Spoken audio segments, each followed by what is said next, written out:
আমার ভিডিও ভাইরালই হচ্ছে না, তাই জন্য আমি ভিডিও করবার ছেড়ে দিয়েছিলাম। তখন মেয়েরা বললো যে না না মা করো করো, তোমার রেসিপি ভালো লাগে। কেউই তো দেখে না, ভাইরাল তো দূরের কথা।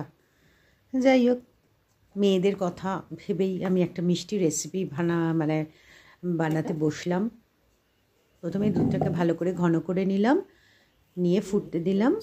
তারপরে আমি একটা ময়দা মেখে নিলাম, নিয়ে লেচি করে বড় করে একটা পরোটার মতো করে নিয়ে এরকম ডিজাইন করে নিলাম।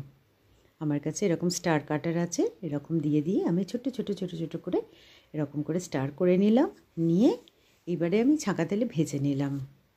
এইটা আমি কাঁচাভাবেই করেছিলাম অনেক দিন আগে, মানে জাস্ট এরকম লুচি দিয়ে দিয়ে মানে আর কি দুধের মধ্যে, কিন্তু আজকে আমি ভেজে করছি।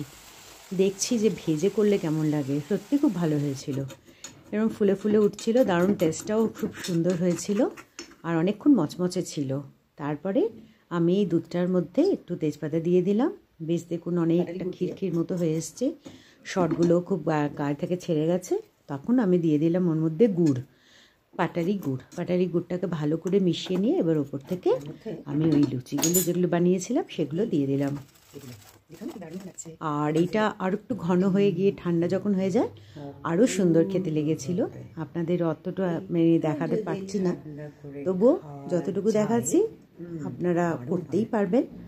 আর অবশ্যই মানে ওপর থেকে আমি একটু ছোটো এলাচ আর কি গুঁড়ো ছড়িয়ে দিয়েছিলাম টেস্টের জন্য, ফ্লেভারটার জন্য। আর দেখুন, আপনারা যদি ভালো লেগে থাকে অবশ্যই আপনারা সাবস্ক্রাইব করবেন আর বানিয়ে ফেলবেন এরকমভাবেই। আর কোনো গেস্ট আসলেও বানিয়ে পারবেন। ভালো থাকবেন।